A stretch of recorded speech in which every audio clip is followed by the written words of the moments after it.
আসসালামু আলাইকুম। আজকে গ্রাম বাংলার খুবই মজার একটা রেসিপি শেয়ার করব। সেটা হচ্ছে আলুর ডাল, ডিম দিয়ে আলুর ডাল রান্না।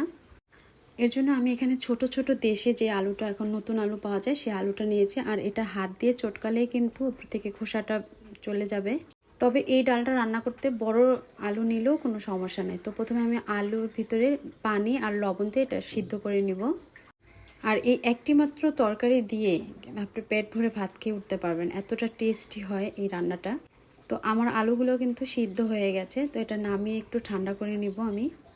এখন রংপুরে যে বাটনা পাওয়া যায় সেই বাটনার উপরে এটা আমি ম্যাশ করে নিচ্ছি। তবে আপনারা আপনাদের পছন্দ অনুযায়ী গ্লাসের তলাটা দিয়েও কিন্তু এটা ম্যাশ করে নেওয়া যাবে, মানে যার যেরকম আর কি সুবিধা হয় সেভাবে আর কি করে নেবেন। আর কয়েকটা আলু আমি আস্তই রেখেছি, কারণ এটা এমনিতেও খেতে কিন্তু বেশ দারুণ লাগে। এখন আমি আর একটা বাটির ভিতরে নিয়ে নিচ্ছি পেঁয়াজ, কাঁচামরিচ, ধনিয়া পাতা, সামান্য একটু হলুদের গুঁড়া আর একটু মরিচের গুঁড়া। খুব ভালো করে হাতে চটকে নিয়েছি। তারপর এখানে আমি 3টা ডিম ভেঙে দিয়েছি। অনেকে আবার এটাকে আলু ঘাটিও বলে। আলু ঘাটি তবে কিন্তু মাছ দিয়ে রান্না করা হয়, আর আমি কিন্তু এটা ডিম দিয়ে রান্না করেছি। আবার এই রেসিপিটাকে ডিম আলুর ঘাটিও বলা যায়। তো আমার ডিমটা কিন্তু এখানে দেওয়া হয়ে গেছে, আর আমি খুব ভালো করে এটা ফেটিয়ে নিয়েছি। এখন আমি একটা কড়াই আর কি চুলার উপরে বসিয়ে ডিমটা খুব ভালো করে ভেজে নেব। মানে ডিমটা একটু লালচে লালচে করে ভাজলে তাহলে সবচাইতে বেশি ভালো লাগবে।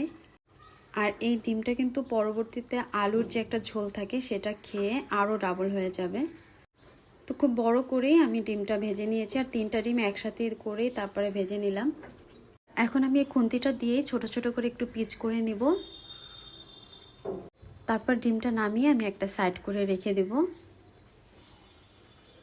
এখন চুলার উপরে একটা কড়াই বসিয়ে আমি যে মেশ করে রেখেছিলাম সেই আলুগুলো দিয়ে দিলাম। আর আস্ত কয়েকটা আলু ছিল, সেই আলু কটাও আমি এখানে দিয়ে দিলাম।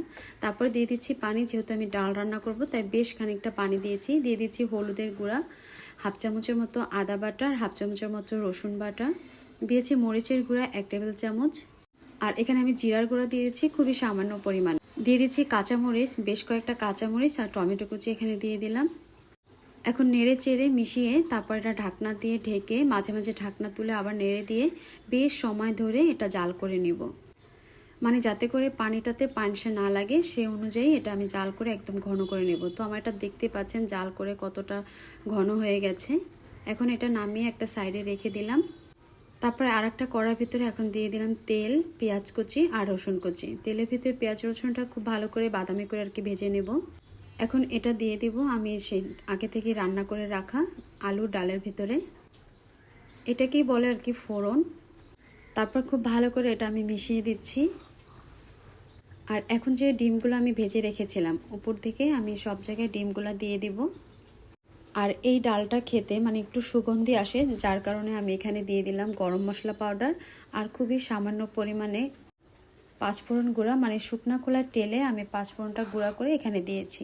দিয়ে দিচ্ছি ধনিয়া পাতা কুচি। তারপর ঢাকনা দিয়ে ঢেকে আরও 5 মিনিটের জন্য রেখে দেব। ফলে ডিমগুলা একদম ঝোলগুলা খেয়ে মানে চুষে ডাবল হয়ে যাবে, আর সেটা খেতেও ভালো লাগবে। মানে যখনই চাপ দিবেন ভাতের সাথে দেখবেন যে ডিমের ভিতর থেকেও জল বের হয়ে আসতেছে। তো ব্যাস তৈরি হয়ে গেল আমার আলু ঘাটি, ডিম দিয়ে আলু ঘাটি রেসিপি। ভালো লাগলে রিকোয়েস্ট থাকলো চ্যানেলটি সাবস্ক্রাইব করার, আর বাসায় একদিন হলেও নতুন আলু এভাবে খেয়ে দেখবেন। আশা করছি সবার কাছেই ভালো লাগবে। তা আজ এ পর্যন্তই। আল্লাহ হাফেজ।